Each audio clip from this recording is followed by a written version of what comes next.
Assalamualaikum warahmatullahi ta'ala wabarakatuh. Waalaikumsalam warahmatullahi wabarakatuh. Daun salam jatuh ke air, yang jawab salam semoga rizkinya terus mengalir, amin. Daun salam dari Cipondo, yang jawab salam semoga cepat-cepat dapat jodoh, amin. Daun salam warnanya cerah dan mulus, yang jawab salam semoga semuanya sukses sampai lulus, amin. Bismillah walhamdulillah wassalatu wassalamu ala rasulillah Sayyidina Muhammadin sallallahu alaihi wasallam ibni Abdillah wa ala alihi wa sahbihi wa mawala, la hawla wa la quwata illa billah, amma ba'd. Faqala Allah ta'ala fi kitabihil karim, a'udzu billahi minasyaitonir rajim, bismillahirrahmanirrahim. Ud'u ila sabili rabbika bil hikmati wal mau'izatil hasanah wajadilhum billati hiya ahsanu inna rabbaka huwa a'lamu biman dhalla an sabilihi wa huwa a'lamu bil muhtadin. Wa qala Rasulullah sallallahu alaihi wasallam, man salaka tariqan yaltamisu fihi ilman sahalallahu lahu tariqan ilal jannah. Sadaqallahul azim wa sadaqa rasuluhun nabiyul habibul karim, wa nahnu ala dhalika minasyahidina wasyakirin walhamdulillahi rabbil alamin. Seluruh mahasiswa-mahasiswi baik dari lembaga dakwah Masjid Al-Khairiyah maupun dari lembaga Majelis Ilmu Al-Khairiyah ataupun dari lembaga Muballigh Al-Khairiyah yang semuanya tidak bisa disebutkan satu persatu, semoga semuanya dimudahkan oleh Allah Subhanahu wa ta'ala dalam menuntut ilmunya sehingga lancar kuliahnya, amin. Amin. Dimudahkan dalam semester akhir hingga sidang dan bisa wisuda, amin. Amin. Bisa menjadi anak yang berbakti kepada kedua orang tuanya, amin. Amin. Dan yang pasti semoga kita semuanya termasuk kepada umatnya Nabi Muhammad sallallahu alaihi wasallam yang termasuk ke dalam ahli surga ya Allah Subhanahu wa ta'ala, amin amin ya rabbal alamin.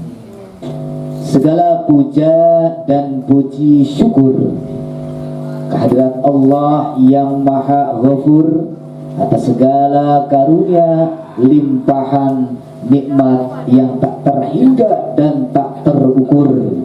Salawat serta salam semoga tercurahkan kepada Nabi kita yang masyhur, yang menjadi pemimpin para Nabi dan Rasul, yakni Habibina wa Syafi'ina wa Maulana Muhammad sallallahu alaihi wasallam, serta keluarganya, sahabatnya dan pengikutnya yang setia hingga akhir zaman, amin amin ya rabbal alamin.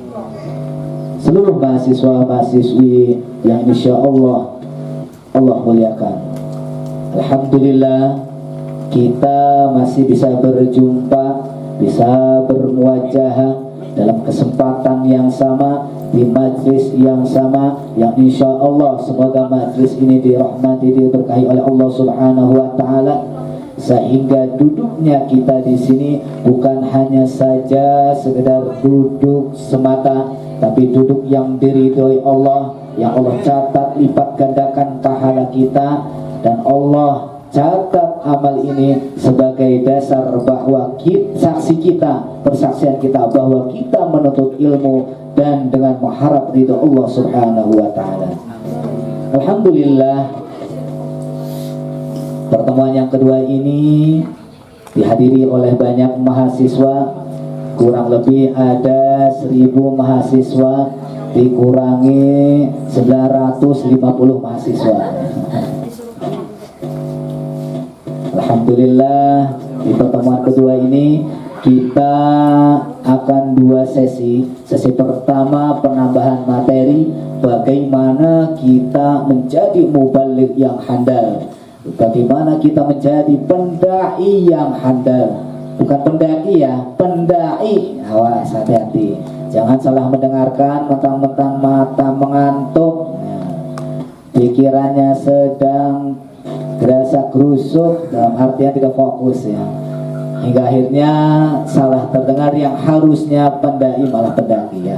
Kalau pendai orang yang berdakwah, orang yang mengajak kepada sesama muslim untuk amar ma'ruf nahi mungkar. Kalau pendaki adalah orang yang naik ke gunung dengan niat apapun. Kita juga sama sebenarnya sedang mendaki untuk menggapai ridho Allah Subhanahu wa taala. Ya, jadi lebih spesifik ya. Melanjutkan materi minggu lalu bahwa yang namanya dai maupun mubaligh dalam artian sama dalam secara etimologi, sama-sama menyampaikan. Balagha yuballighu muballigh, orang yang menyampaikan dakwah, yang menyampaikan materi isi dakwah agar pendengar mau mendengarkan, memahami, dan sama-sama yang menjelaskan dan yang mendengarkan sama-sama mengamalkan apa yang sudah didakwahkan. Begitu juga dai, yaitu mengajak kepada amar ma'ruf nahi mungkar. Ketika ada teman kita, rekan kita, atau ada yang lebih muda daripada kita, ajak untuk amar ma'ruf nahi mungkar. Ketika ada suara azan, kita mengajak untuk sholat. Itu hal yang contoh terkecilnya. Pun contoh-contoh yang lainnya. Jadi bagaimana kita mengaplikasikan apa yang telah disampaikan oleh pendakwah tersebut. Kalau kemarin menjelaskan apa itu definisi pendai atau da'iyah dan juga mubaligh, yang keduanya sama-sama kaitan eratnya bagaimana berdakwah kepada amar ma'ruf nahi mungkar. Pada pertemuan kali ini kita akan membahas bagaimana subjek pelaksanaan dakwah, media dakwah, dan tujuan dakwah. Yang pertama adalah objek dakwah. Ulang ya, objek dakwah, subjek dakwah, tujuan dakwah, dan media dakwah. Yang pertama adalah objek dakwah, orang yang akan kita ajak untuk melaksanakan perintah Allah, yang lebih spesifiknya adalah amar ma'ruf nahi mungkar. Yang bagaimana yang objek yang akan kita ajak, bukan hanya semata-mata kita ajak untuk berbuat kebaikan, tapi bagaimana kita bisa mengajak.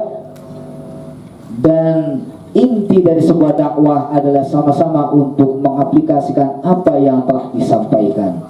Objek dakwah yang pertama orang muslim. Jelas orang muslim adalah orang yang kita dakwahi. Pendakwah tidak harus penceramah, pendakwah tidak harus seorang guru, pendakwah tidak harus seorang mahasiswa, selagi ia orang Islam, muslimin muslimat, ketika dalam hatinya ada niat untuk berdakwah, untuk mengajak pada saudara-saudaranya, maka ia juga punya kewajiban untuk berdakwah.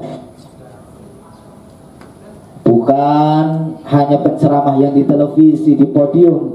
Kita mahasiswa pun juga bisa berdakwah di kelas kita. Selagi nilainya adalah amar ma'ruf nahi mungkar, itu bisa disebut juga dengan dakwah. Namanya juga dakwah, mengajak kepada kebaikan dan meninggalkan hal-hal yang mungkar.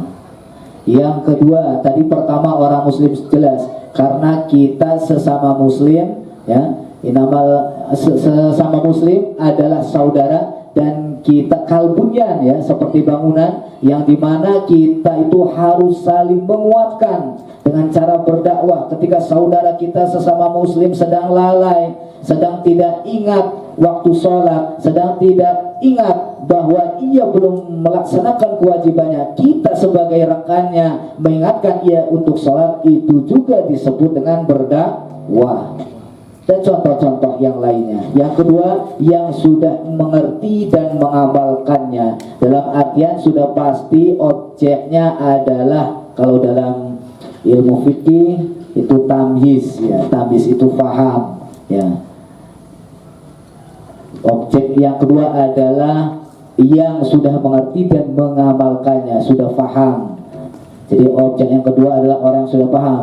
Ya, kira-kira kalau seumuran remaja bisa dikatakan objek dakwah sampai ke atas sana, itu sudah bisa menjadi objek dakwah kita. Terus bagaimana kalau yang di bawahnya anak TK, ya, umur 3 tahun, 4 tahun, 5 tahun, semuanya bisa objek dakwah, tapi dengan porsinya masing-masing. Kita berbicara objek dakwah karena kita berbicara sebagai mubaligh, orang yang menyampaikan.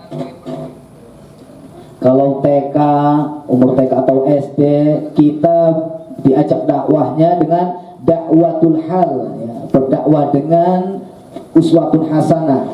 Ketika ada azan berkumandang, kita mengajak adik kita, keponakan kita, sepupu kita yang masih kecil kita ajak. Itu bernilai dakwah bil hal. Boleh, ya. Karena kalau dijelaskan dengan materi yang panjang, ya, Rosad dan teman-teman, kalau kita tahu-tahu ceramah 1 jam di depan anak TK tidak akan bisa dipahami, walaupun sampai mulut kita berbusa.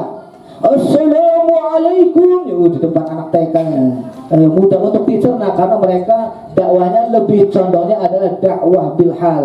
Bagaimana kita ajak untuk melaksanakan ibadah-ibadah tertentu. Dek, mari kita sholat, dek. Dek, mari kita berpuasa, dek. Dimulai dengan hal-hal yang, ya, 1 poin ibadah, 2 poin ibadah, terus selanjutnya bertahap. Nanti, nah, dalam kitab Fathul Mu'in itu ketika ada anak kecil, kita ajarkan untuk sholat, itu sebuah tamrin, sebagai untuk latihan dia. Ketika nanti sudah besar, sudah dewasa, sudah balik, ia akan mengamalkan apa yang sering ia kerjakan. Ketika masih kecilnya rajin sholat, nanti ketika sudah besar mudah dalam melaksanakan sholat. Jangankan ada azan, sebelum azan pun sudah bersiap-siap untuk sholat. Yang ketiga, ya, yang ketiga mengerti, ini berkaitan tentang orang muslim tadi. Objek dakwah terbagi 2, ya, dalam artian orang muslim, dan poin selanjutnya adalah non muslim. Tadi berbicara tentang objek dakwah kita orang muslim yang sudah mengerti tentang tamyiz, terus mengerti belum tentu mengamalkan. Karena tadi walaupun muslim, kadang ada yang mengerti tapi belum tentu mengamalkan karena kondisi dia. Makanya kita ajarkan bagaimana untuk bisa mengamalkannya, termasuk salah satunya contohnya tadi. Objek dakwah yang kedua setelah orang muslim adalah non muslim. Apakah kita bisa berdakwah kepada non muslim? Bisa. Mulai dari hal-hal yang terkecil, bagaimana kita melihat dakwahnya para influencer, ya, bagaimana mereka bisa berdakwah kepada non muslim sehingga non muslim tersebut bisa terketuk hatinya, mendapatkan hidayah dari Allah Subhanahu wa Ta'ala, ya, bisa masuk Islam dan menjadi mu'alaf. Alhamdulillah, itu salah satunya wasilah, ya, wasilah ustadz-ustadz kita yang mau berdakwah kepada non-muslim, sehingga mereka menjadi wasilah mendapatkan hidayahnya orang-orang muslim, non-muslim, sehingga menjadi muslim. Jadi objek dakwah ada 2, ada muslim dan non-muslim. Non-muslim itu banyak, ada Nasrani, ya, ada Yahudi, Buddha, Hindu, dan yang lain sebagainya, yang dimana ketika kita berdakwah kepada mereka, itu salah satu ikhtiar agar mereka terketuk hatinya untuk mendapatkan hidayah dari Allah Subhanahu wa Ta'ala. Dari Allah Subhanahu wa Ta'ala. Kita cara berdakwah kepada muslim maupun non muslim itu dengan karakter masing-masing, dengan metode masing-masing. Tidak bisa dipukul rata sama, tidak, karena semua metode tergantung objeknya. Kalau kepada sesama muslim sudah jelas ya.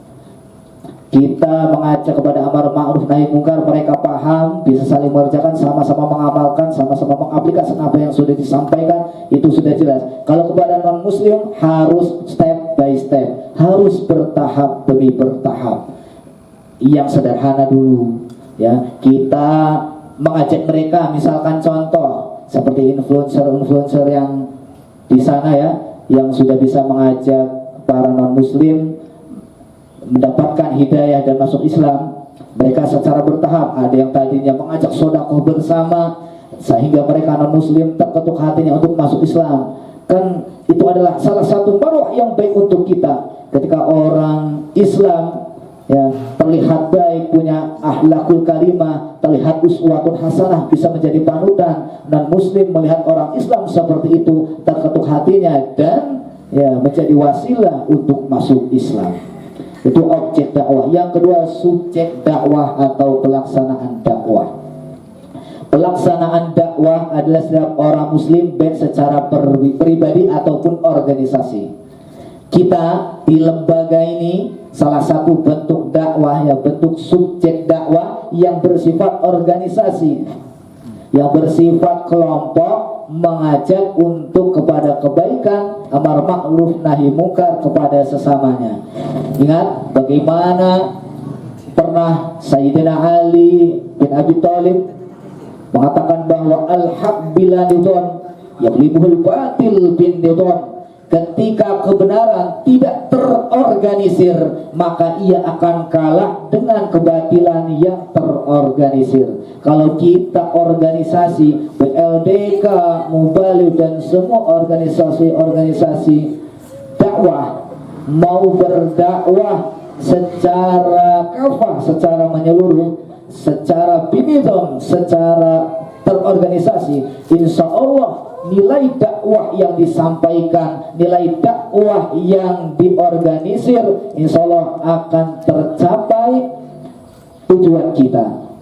Karena tadi ketika dilakukan dengan terorganisir atau termanage dengan baik, akan tercapai sebuah tujuan dakwah.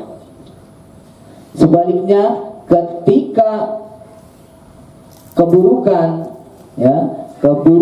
terstruktur, termanage, terorganisir, pasti keburukan itu akan mengalahkan kebaikan. Makanya kita selaku umat Islam, khususnya para pendai, para mubaligh, baik dari dai yang sifatnya perorangan, masing-masing berdakwah, atau dakwah dalam organisasi, itu kita harus memanage yang namanya manajemen dakwah. Makanya penting adanya manajemen dakwah, bagaimana kita bisa berdakwah dan bisa tersampaikan serta bisa tercapai tujuannya dakwah itu sendiri. Media dakwah banyak sekali, apalagi zaman sekarang ada sosmed ya. Bagaimana kita kenal Ustadz Abdul Somad, bagaimana kita kenal Ustadz Adi Hidayat, bagaimana kita kenal Ustadz yang lainnya, yang dimana beliau menyampaikan dakwah dengan lugas, dengan terarah ya, dengan materi-materi yang begitu mudah diingat dan dipahami. Media dakwah banyak. Yang pertama lisan ya. Bahkan ya, dalam lisan pun kita bisa berdakwah, baik dengan ceramah, pidato, khutbah atau metode-metode yang lainnya, metode dakwah lainnya yang dimana menggunakan media lisan. Atau MC juga bisa berbentuk nilai dakwah kalau MC tersebut mengandung ajakan untuk kebaikan. Yang kedua, tulisan sudah jelas. Bagaimana kita bisa menemukan kitab-kitab para salafus salih, kitab Muhtar Ahadits An-Nabawiyah, Al-Azkar, Ini saya bawa kitab terkait salah satu referensi yang bisa dijadikan untuk berdakwah. Kalau kita condong ingin menjadi dai yang luas akan wawasan hadis, boleh menggunakan referensi Mukhtar Al-Ahadis An-Nabawiyah. Bisa dicari hadis-hadis sesuai abjad, mulai dari A, B, Ta, Sa sampai seterusnya. Atau jikalau kalian ingin menjadi pendai yang coraknya, yang lebih condongnya metodenya menggunakan zikir, bagaimana dulu Al-Maghfurlah Ustadz Arifin Ilham menyampaikan dakwahnya dengan metode zikir. Beliau berzikir, setelah itu menyampaikan bagaimana memanajemen hati, memanajemen waktu untuk bisa berzikir kepada Allah Subhanahu wa taala, bisa menggunakan kitab Al-Azkar. Di sini banyak sekali dalil-dalil yang menjelaskan tentang pentingnya dan hikmah di balik zikir kepada Allah Subhanahu wa taala. Atau kita lebih condongnya pendai yang mengajak kepada mustami'in mustami'at, kepada arahnya yang lebih kepada hati, memanage hati. Ini ada kitab Syajaratul Ma'arif wal Ahwal. Di sini terdapat hadis-hadis, terdapat ayat-ayat maupun hadis-hadis bagaimana kita memanajemen hati kita, bagaimana kita bisa ma'rifat kepada Allah Subhanahu wa taala, bagaimana kita bisa menjaga lisan, hati dan perbuatan kita agar sama-sama selaras sesuai dengan perintah Allah, menjalankan perintah Allah dan menjauhi larangan Allah Subhanahu wa taala. Karena di mana-mana ada saja yang tidak bisa menyingkronkan, sehingga sering mengatakan, sering berdakwah kepada kebaikan, tapi orang tersebut tidak bisa melaksanakannya. Nauzubillah. Jadi inti dari sebuah dakwah salah satunya adalah kita bisa menjadi uswatun hasanah untuk kita pribadi dan juga minimal keluarga kita atau mustami'in mustami'at, orang yang menjadi audiens kita. Ini adalah ilmu yang paling tinggi. Kenapa? Bagaimana kita bisa usul, bisa menjadi orang yang bisa menjaga dari subhat. Bukan hanya haram, tapi subhat pun kita jauhi. Bagaimana kita menjadi ahli tasawuf, ahli menjaga hati, memanajemen hati. Karena kalau kita orang yang menjaga hati kita, jangankan sesuatu hal yang bersifat maksiat, sesuatu yang bersifat dosa, bersifat subhat pun kita jauhi. Ini makanan, jangankan haram, halal pun kalau subhat masih ragu-ragu ditinggalkan. Ini perbuatan, jangankan haram, yang ragu-ragu saja ditinggalkan. Itu adalah salah satu bentuk menjaga diri, ya, menjaga hati, atau dalam istilah lain disebut tazkiyatun nafas, membersihkan hati. Karena dalam membersihkan hati itu banyak tahapannya, mulai dari takhalli, tahalli, tajalli, yang dimana kita proses tersebut harus dilalui secara bertahap. Memang sungguh berat, tapi itu adalah salah satu bagaimana kita bisa usul, bisa menjadi orang yang bertakwa kepada Allah Subhanahu wa taala. Semoga kita semuanya termasuk ke dalam umat-umat yang selalu menjaga hati kita, pikiran kita, sikap kita, akhlak kita, sehingga menjadi orang-orang yang termasuk ke dalam mendapatkan derajat muttaqin. Amin. Amin ya rabbal alamin. Itu adalah materi bagaimana objek dakwah, subjek dakwah, yang dimana penting kita pelajari, kita cermati. Karena dalam berdakwah kita bukan hanya saja menyampaikan materi, tapi memikirkan bagaimana ada hasil yang didapat ketika dakwah itu tersampaikan. Yang selanjutnya adalah tujuan dakwah.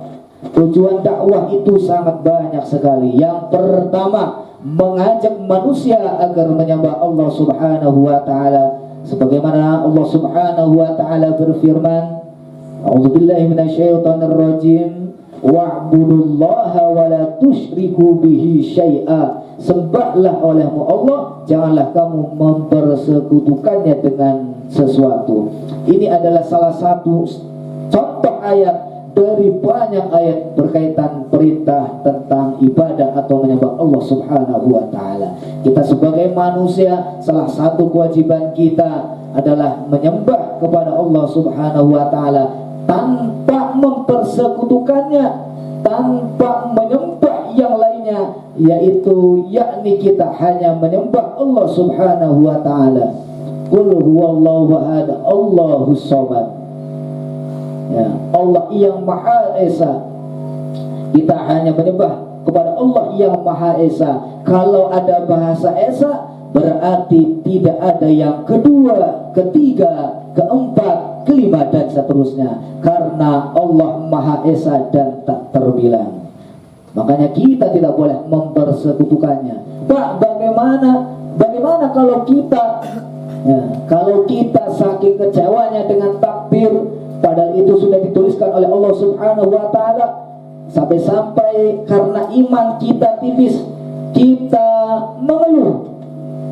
Kita mengeluh atas takdir kita, dan kita menyebut makhluk-makhluk yang lainnya, atau bersumpah atau menyembah dengan makhluk yang lainnya. Na'udzubillah, itu jangan sampai. Ketika kita sudah mengeluh atas takdir yang Allah berikan kepada kita saja, itu sudah termasuk kita tidak mensyukuri takdir yang Allah berikan kepada kita, apalagi berbentuk syirik. Na'udzubillah summa na'udzubillah.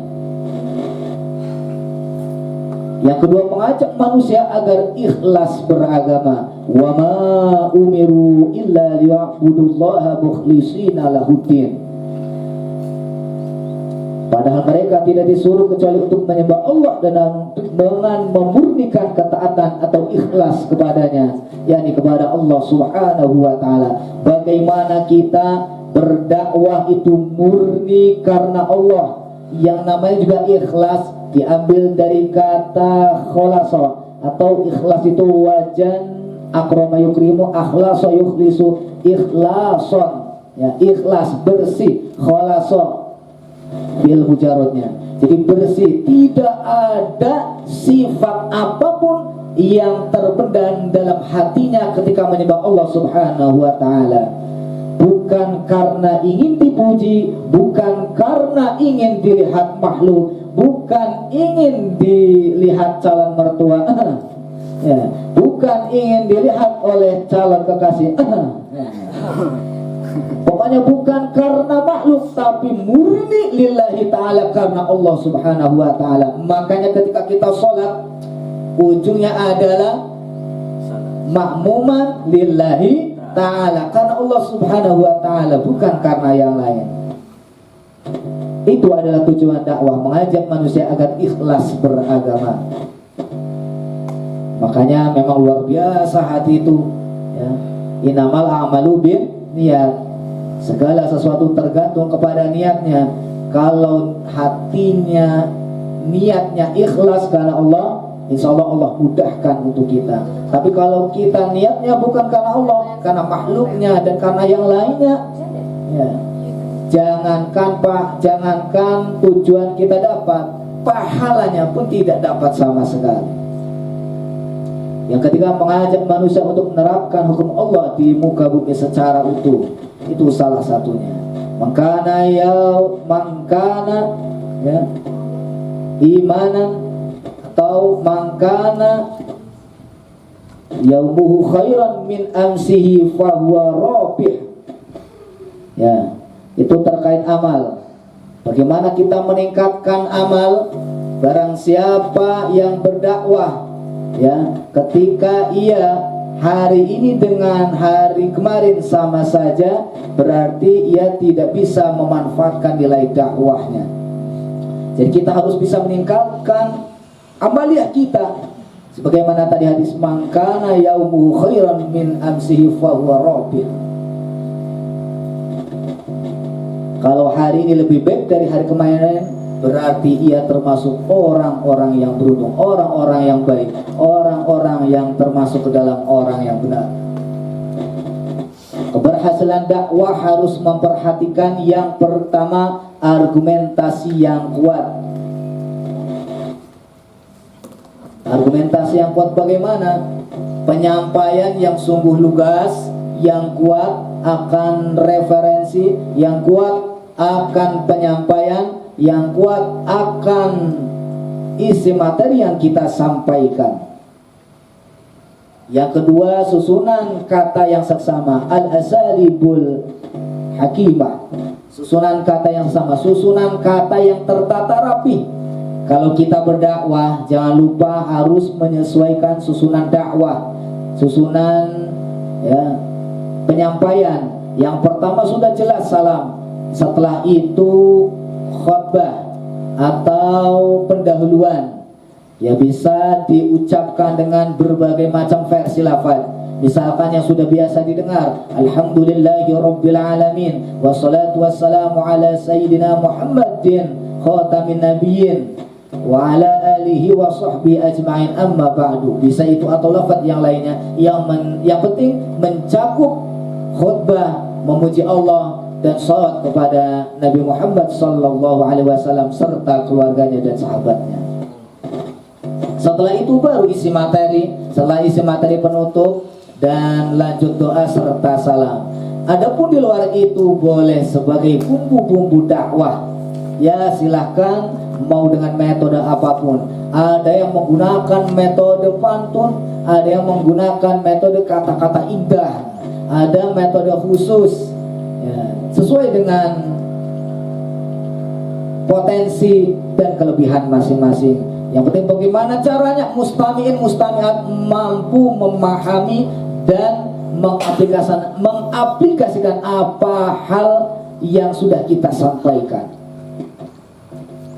Yang ketiga adalah al-akhlaqul karimah, akhlak yang mulia.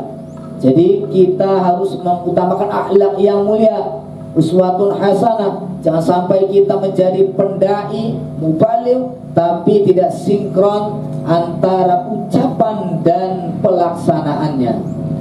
Makanya ada istilah dakwatul hal khairun atau afsahun min dakwatil maqal. Dakwah hal, dakwah perbuatan itu lebih afsah, lebih baik, ya, lebih bagus daripada dakwah dengan kata-kata. Karena ketika berkata semua bisa, tapi ketika mengamalkan tergantung bagaimana orangnya. Yang keempat, meningkatkan amalia sudah. Lanjut, yang terakhir adalah metodologi dakwah. Ini adalah kelanjutan dari kemarin. Kalau kemarin hanya pembuka, bagaimana dakwah itu bisa tersampaikan, ya mulai dari dakwah dengan hikmah, mau'izah hasanah, dan juga metode-metode yang lainnya. Kalau sekarang kita kupas tentang metodologi dakwah, atau materi terakhir kita adalah metodologi dakwah. Yang pertama, sebagaimana Allah Subhanahu wa ta'ala berfirman dalam surat An-Nahl yang sudah disebutkan tadi, ud'u ila sabili rabbika bil hikmati wal mau'izatil hasanah wajadilhum billati hiya ahsan. Yang pertama adalah uswatun hasanah, keteladanan yang baik. Dilalatul hal tuh, ada pendapat lain juga, dilalatul hal afsahu min dilalatil maqal. Bukti sikap dan perbuatan lebih baik daripada ucapan. Ketika seorang pendakwah, seorang mubaligh menyampaikan, berarti dia harus bisa mengamalkan, mengucapkan, mengamalkan. Ketika dua-duanya terpadu dengan baik, maka itu adalah nilai dakwah yang bisa dikatakan dakwah yang sempurna. Karena penyesuaian selaras antara dakwah hal dengan dakwah maqal, dakwah perbuatan dengan dakwah ucapan sama-sama dilaksanakan. Yang kedua, mau'izah hasanah, seperti yang sudah dijelaskan tadi. Mau'izah hasanah adalah penyampaian nasihat atau tutur kata yang baik. Bisa dengan ceramah, bisa dengan silaturahmi atau kunjungan keluarga. Pokoknya yang bersifatnya ketika kita melaksanakan perbuatan, ya, Terus penyampaian nasihat-nasihat kepada seseorang atau suatu forum itu berarti disebut dengan metodologi dakwahnya adalah mau'izah hasanah, penyampaian nasihat atau tutur kata yang baik. Selanjutnya yang C atau yang ketiga, mujadalah, atau tadi wajadilhum billati hiya ahsan, mujadalah billati hiya ahsan, bertukar pikiran atau berdebat atau berdiskusi dengan cara yang baik. Bisa berbentuk dengan dialog, diskusi, debat, seminar, lokakarya dan yang lain sebagainya. Itu adalah salah satu bentuk-bentuk metodologi dakwah sebagaimana yang termaktub dalam Al-Quran surah An-Nahl. Itu 3, belum metode-metode yang lain yang diajarkan oleh ulama-ulama yang lain menambahkan. Bisa tadi bil sosmed, dakwah dengan sosmed. Yang punya YouTube memanfaatkan YouTube-nya untuk berdakwah. Yang punya Facebook, punya IG, Telegram dan sosmed-sosmed yang lainnya memanfaatkan media dakwah tersebut untuk berdakwah amar ma'ruf nahi mungkar. Ya, jangan sampai sosmed kita digunakan hanya untuk sekedar selfie saja misalkan, ya, atau hanya untuk mengetikkan kata-kata yang kurang bermanfaat. Alangkah baiknya kita manfaatkan sosmed tersebut untuk media dakwah kita. Bisa ajakan kebaikan, bisa untuk menyikapi masalah yang ada, atau permasalahan yang kontemporer, yang kekinian, yang bagaimana menyikapinya, atau kutipan-kutipan qaul ulama boleh. Yang penting ada nilai-nilai dakwah yang terkandung pada postingan atau sesuatu yang diketik dalam sosmed tersebut. Baiklah, itu saja yang bisa disampaikan terkait materi tentang objek, subjek, dan juga metodologi dakwah serta tujuan dakwah, agar dakwah kita bisa mengena kepada mustami'in mustami'at, kepada rekan kita. Karena ingat bagaimana Rasulullah sallallahu alaihi wasallam menyampaikan, bersabda, khairun nas anfa'uhum linnas, sebaik-baiknya manusia adalah mereka yang bermanfaat sesamanya. Orang-orang yang mau menyempatkan waktunya untuk berbagi kepada sesamanya, orang-orang yang menyempatkan, menyisihkan sebagian hartanya untuk disedekahkan kepada yang membutuhkan, orang-orang yang mau mengorbankan waktunya, jiwanya, raganya untuk berdakwah kepada Allah Subhanahu wa taala dengan mengajak kepada kaum muslimin, mengajak kepada amar ma'ruf nahi mungkar. Itulah sejatinya orang-orang yang bisa layak disebut pendai atau mubaligh, karena mereka mau mengorbankan hartanya, jiwanya, dan semua hal yang ada dalam dirinya untuk berdakwah kepada Allah Subhanahu wa taala. Karena mereka termasuk kepada anfa'uhum linnas. Termasuk kita niatkan dalam hati kita sebagai salah satu bentuk amaliyah sosial kita, yakni anfa'uhum linnas, agar kita bermanfaat untuk sesama. Karena kita mau mengorbankan waktu, mengorbankan segala-galanya untuk berdakwah, insya Allah Allah catat kita sebagai orang-orang yang berdakwah, orang mubaligh yang menyampaikan kebaikan, dan kita dicatat sebagai orang yang melaksanakan amal jariah karena mau berdakwah kepada Allah Subhanahu wa taala. Amin amin ya rabbal alamin. Membeli pakaian berwarna putih bersih. Cukup sekian dan terima kasih. Buah kelapa, daun pandan. Sampai jumpa minggu depan. Kurang lebih mohon maaf. Da'ma sofa.